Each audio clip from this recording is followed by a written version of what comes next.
Hi everyone, I'm Allie with PotomacBeads. Join me in making this wildflower pendant, which is two-sided and reversible. If you want to see more details, you can also see me working on it on our recordings on Twitch. So the wildflower pendant is very much two-sided. There's also a lot of variety that you can do with this pendant. So if you don't have the leaves, if you don't have drops, if you don't have daggers, throw something else in there and it'll give you a different look. The one thing that you definitely are going to want to start out with are your round trios as well as your round duos. You're going to need 8 round duos per side and either a disc duo or a round trio, because they're both 6mm, for the opposite sides. You can do them the same color, or the idea of the wildflower is that they pop up in all different colors, so have them as reversible sides. To begin mine, I want my one side to look like a sunflower. I have the hematite color in the round trio, and then I have the round duos in the actual sunflower yellow. I'm going to put a stop bead onto my thread and needle, letting it go down till about 2 or 3 inches remaining, because I don't need a ton of extra thread, basically just something to tie off to. I have that stop bead on there, and I'm going to take my thread and needle through the round trio. The round trio has 3 holes. If you're using a disc duo, it only has 2 holes. We are going to completely ignore that center hole of the round trio and sew through one of the outer holes.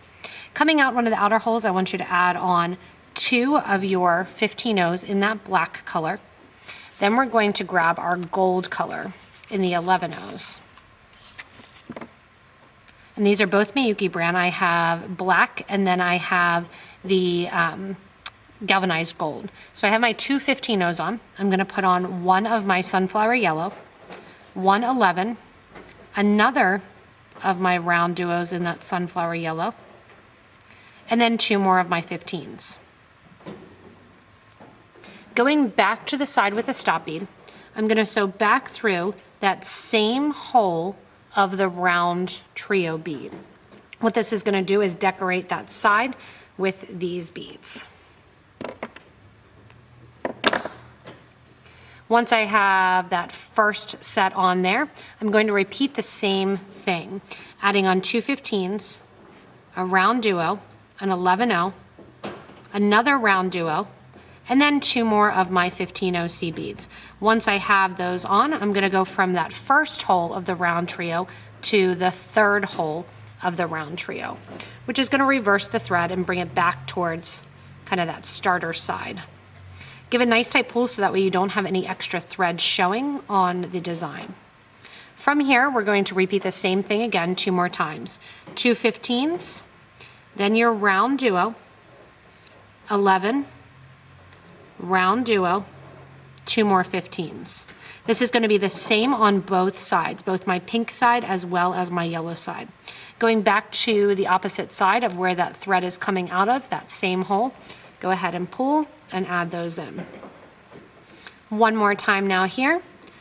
Again, 2 15s, 1 round duo, 1 11, another round duo, and then 2 more 15s to finish out the front side of this pendant.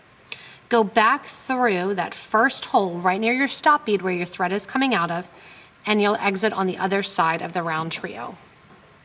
This will bring all of those disc duo or those round duos in, right kind of sitting like a little flower right there in the middle. From here, we're going to step up in the design, which to do so, we are going to go through 2 15s as well as our round duo. Bring the needle out after the round duo. And we're going to sew from the first hole of that round duo bead to the second hole of the round duo, reversing the thread. You're going to see a little bit of thread on the exterior hole, but by the time we add in our leaves and then eventually our daggers, you really won't see any of that. So I have my leaves here. I'm going to start with 4 on this side, and these are the Teal Swirl Czech leaves in the 7 by 12mm. What we're going to do is in between our round duos, right below our 11-0, we are going to be adding in our leaves.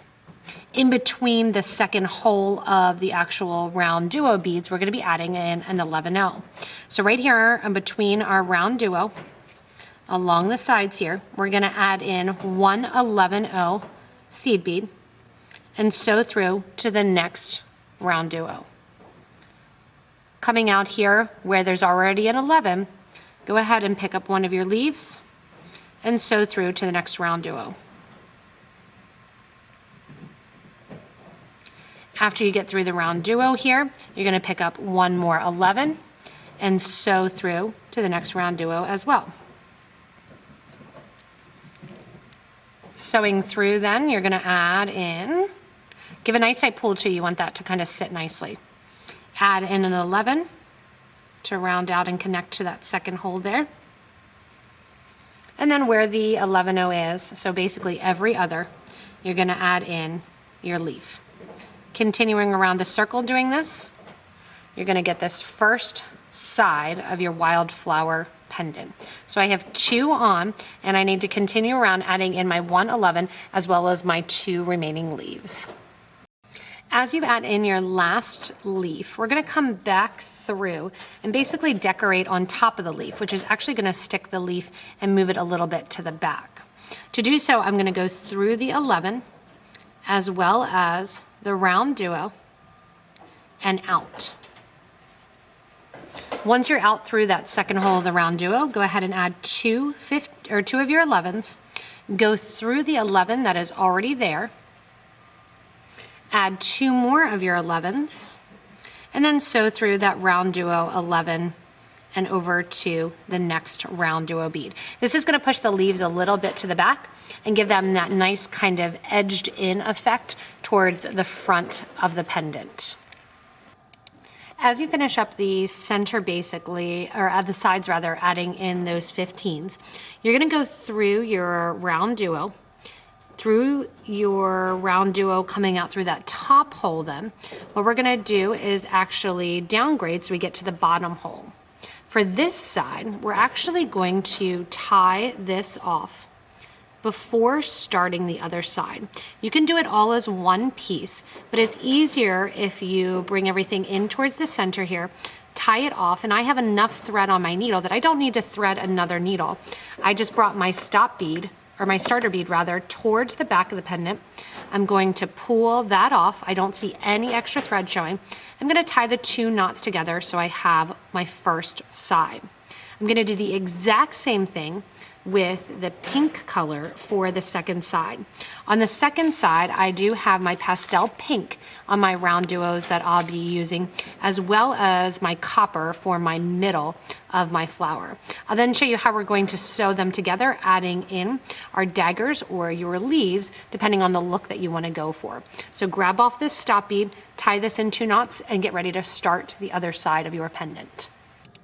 So as you finish up the second opposing color side, when you're looking at it, if you want to, you can continue in this next step where we join them together, add in extra leaves like I've done here, or you can add in daggers. I'm going to be using the Czech daggers in the 3 by 11 millimeter in the Jade color.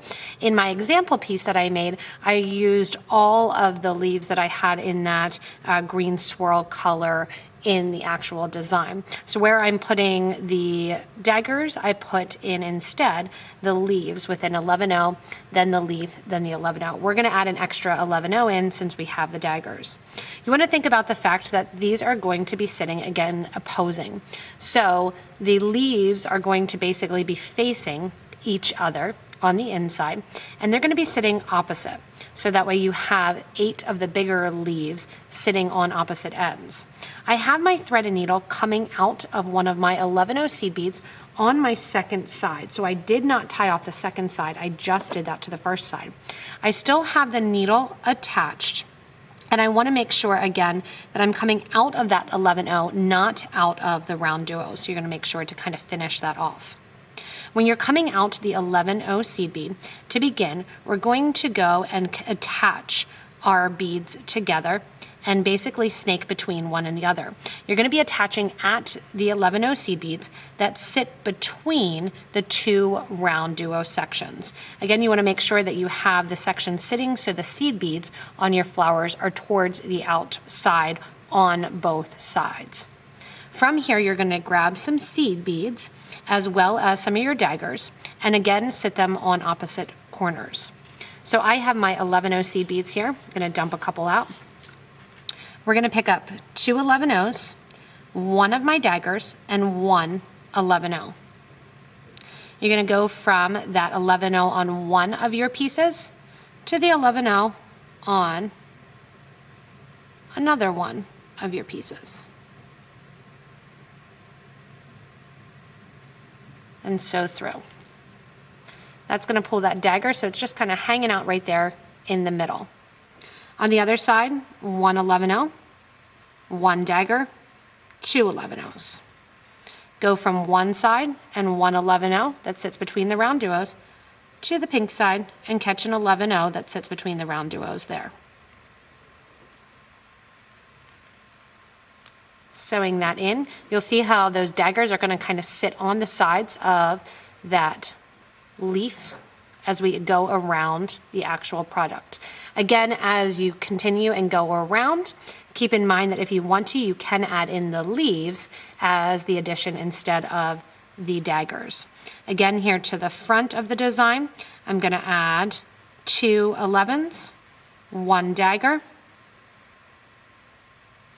one 11, and go to the back of that leaf on the other side, kind of flip the project in my hand and sew through the 11-0 that matches up on the other side. Coming through then, after you get through this second time, you get a little bit of a better look as far as what the pendant is going to look like. Pulling through. The main thing to make sure is that you don't have a lot of extra thread showing and that you are mimicking the pattern. So on the yellow side, you're always going to start with one 11-0 and then one dagger and then 2 11s. When you get to the other side, to the pink, and you're coming out of pink, you always start with 2 11s and then the dagger and then one. So opposite. So you'll see how that's kind of forming in there and adding in. So I'm going to continue going around the pendant, adding in my 11s and my daggers. As you go around, one thing that is optional is to take a 14mm or a 12mm Rivoli and kind of push it basically into that little pocket in the middle before you finish off the piece. A 12 or a 14 will work. A 10 will work, but it'll just kind of jiggle around a little bit in there. I'm using one that has that mirrored or that color shift, using the silver towards the back towards my sunflower, and then using that bright pink to kind of make that front flower pop and have just that little bit of crystal showing through.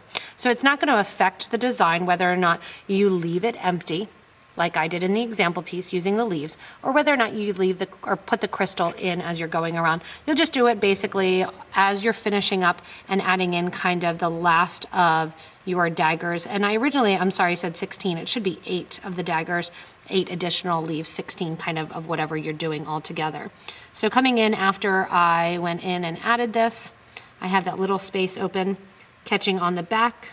I have 2 more to add to finish up the design and put those daggers. Now that I have that one in there, the Rivoli is stuck in the middle, not going anywhere, not gonna fall out, and has that kind of fun look and design to it. So I have 1 more dagger to add to finish it off. If you do want to add more of the daggers, so that way it looks a little bit fuller like the leaves, you can do that as well. But I'm going to show you after I add in this last one how to actually add in a bail so that way it still is reversible along one of the corners. After going through and kind of finishing off the piece here, I am coming out one of my 11-0 seed beads that is going to be between my RounDuo beads. And I'm going to give a nice tight pull so that way it kind of locks down into place that Rivoli that's just literally floating and hanging out in the middle. If you want to, you can also go back around through the piece and enforce it a little bit more. But I'm going to come out here along the top of that 11-0. Give a nice little tight pull and kind of pull in those beads. And what I'm going to do is I'm going to do a pendant or a bail coming right out of that 11-0 seed bead. To start, I want you to add 2 11-0 seed beads and go back through that same starter 11-0. And bring your thread and needle out. Because it's in the round, you might kind of pop it to the back of the piece, just bring it back to the front and add that in. From here, I'm going to do a herringbone stitch to do the bail portion. So you're going to go up through the 11-0 seed bead, the first one that you just added, add 2 more beads, and then come down through that first 11-0. Kind of let those pop out to the side a little bit. You're going to take your needle and thread for this first one, go back through that 11-0 one more time. It's getting tight, I know, but it'll fit. Go back through that 11-0. It kind of popped out to the side for me. And we're going to go up through those 2 seed beads that we just added along the side there. So that's getting the start of that herringbone bail. From here, I'm going to add 2 more of my 11-0s in that gold color. Oops. Go down through the 11-0 on the other side and out. And now I'm going to go back up through the second 11-0 that I just added on this previous row and continue on with that herringbone stitch. Again, 2 beads go on, down through the 11-0 on the other side. Make sure those beads are sitting kind of next to one another. Give a nice tight grab to pull that herringbone down, and then go through that 11-0 that you just added. Step up. Once again, then I'm going to continue on adding a little bit more beads for my bail. And I'll see the bail when I'm on the pink side. When I flip over, the bail will kind of sit behind that sunflower side as you're wearing it on the yellow side. I'm going to make the bail just a little bit bigger. 2 more beads go on. Make sure they sit in kind of that open V. Give a nice little tight yank. Go back up through that second bead that you just added, the last one. Give a nice tight pull to pull that herringbone down so it's sitting in a nice little row there. And get ready then to add the next bead. I'll add 2 more beads. I'll add 1. And then what I'm going to do actually is go back to the leaf on the other side, because it's going to sit directly above that bail or across from the bail. And I'm sewing through the leaf. So I have on 1 bead, sew through the leaf. I'm going to add 1 more 11-0 and basically sew back down through the line of seed beads that I just added as my bail. I've sewed down through, making sure I'm not getting caught on anything else. I've sewed down through 2 of them. I'm going to jump over to the other side, go down 2 from the other side. And as I go down 2 from the other side, I'm also going to go down through the one that I added before that leaf. So you're actually coming down through 3 of those beads. It's a little bit hard to see in there. And this is going to reinforce it. From there, go through the leaf one more time. Out the other side. And then up through and down on the bail through those 3. Tie off the beads along the piece then, and you're going to have a place for thread to go right through and to have a nice, probably leather necklace is what I'll do for this wildflower pendant, that I'll have the cording go right through that 11-0 bail that we created. Again, as you finish up your pendant, then you'll see that kind of herringbone bail connecting to that leaf brings you to the front of that pink, and then when you flip it over to my sunflower yellow side, you don't see that bail at all. You just see the sunflower that sits right on. So you have to decide, if you do want to do a bail like this, which side you want to sit closer to the cording or to the end of the necklace, and then what side you want that it actually sees a little bit of the cording. And the same deal if you want to add the Rivoli, or if you want to keep it nice and open in the middle. Do some daggers, do some extra leaves. It's kind of up to you what look you want. And that's the fun of this pendant, is really there's a bunch of different designs that you can do, and a lot of different ways to make this wildflower pendant. Hence the name Wildflower, because there's so many different varieties. You kind of throw the seeds out there and out they go. Thanks so much for watching the Wildflower pendant. Remember, if you need any of the materials to do the Wildflower, you can click below the video or go back to the beginning of the video and look at the list there. Below the video in the little drop down or show more button, we actually have links to all of the products that you can shop with us at PotomacBeads.com as well as PotomacBeads.eu. Again, have fun with this. Use some drops, use some daggers, use some leaves, and kind of use up a little bit of everything that's in your stash. As always, you can subscribe to this YouTube channel, give a little thumbs up, as well as get notified when we do new videos, go live, have new product spotlights, as well as launch new products. Thanks so much for watching and enjoy your own reversible Wildflower pendant.